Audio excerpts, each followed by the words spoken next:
Hello mga bossing. Good morning dyan sa inyo sa Pilipinas at good day sa buong mundo. Shoutout muna, shoutout ako dyan sa buong Pilipinas, Luzon, Visayas at Mindanao. Shoutout mga bossing, mga madam. Okay, bagong lahat, dalawin niyo po ang aking Facebook, AD Makasilang po, ang aking YouTube channel, AD Makasilang, ang aking Facebook naman, please pakipollow, like and share, at mag-comment din po kayo. Maraming salamat po mga busing mga madam sa aking mga followers, at sa mga hindi pa nag-follow, please follow sa aking Facebook at like and share at mag-comment din kayo. Okay, pag-usapan natin to si Ngongo Jack, si Jack ha, Jack Ngongo. Nakakatawa ito kasi ang sabi niya mayroon daw magbabayad sa kanya ng 150,000 para mumurahin lang daw niya yung yung amo niyang si Inday Sara, yung ating Vice President na Inday Sara. Mumurahin niya. Bawat sa babayaran daw siya ng 150,000. Sino naman magbabayad sa kanya?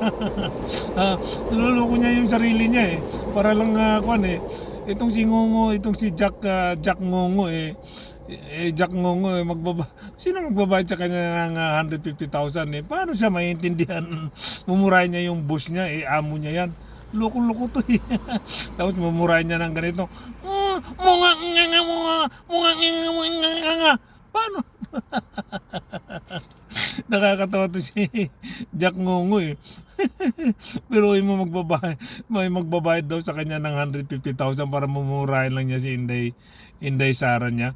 Ay, boss niya yan Oy, Ngongo, ang nakakapagtataka sa'yo, bakit ka pa nag-vlog ka pa ng political, vlogger political? Hindi ka naman bagay sa vlogger political kasi nga hindi ka maintindihan Dapat comedy ka, bumalik ka sa pagka-comedy mo.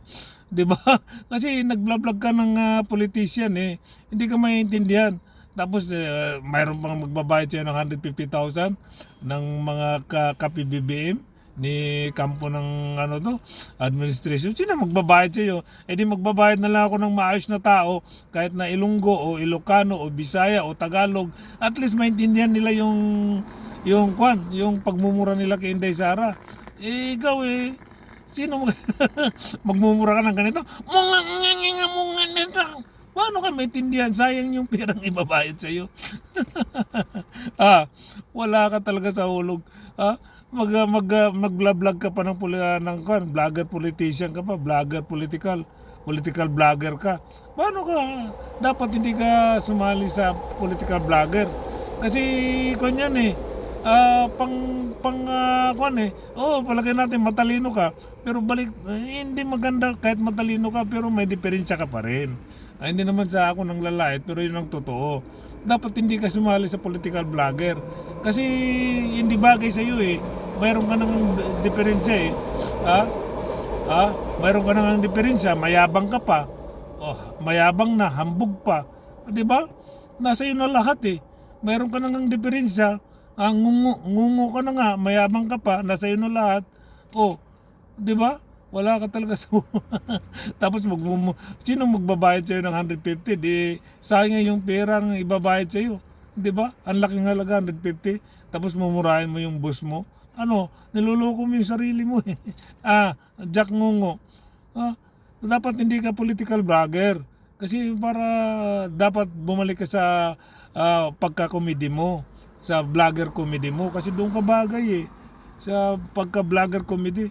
Pero sa political vlogger, hindi ka bagay. Kasi nga ngungo ka Pambihira ka naman Sino magbabayad sa'yo ng 150? Di ibabayad ko na lang doon sa matinong tao na kahit papaano maintindihan nila yung mura nila kay Inday Sara. Di ba mga busing mga madam, wala sa hulog to di ba mga pumumurahin niya, paano ka maintindihan ni Inday Sara ng Vice President mo? Wala ka rin sa hulog di ba? Madali lang vlog dito kasi natatawa lang ako kay Jack Ngongo di ba? Sige mga busing mga madam, hanggang dito na lang. Please subscribe po kayo sa aking YouTube channel, AD Makasilang, at ang aking Facebook. Salamat po sa pag-follow ninyo mga followers ko. Salamat sa inyong lahat. At please follow like and share po sa aking Facebook at sa YouTube channel ko po, Idi Makasilang. Subscribe po kayo please, like and share po sa aking YouTube please, please, please. Idi Makasilang po ang aking YouTube channel. Okay, hanggang dito na lang. Jack mo, wag ka nang mag-political vlogger, okay? Para hindi bagay sa iyo. Okay mga busing, mga madam. Okay, bye-bye. Peace.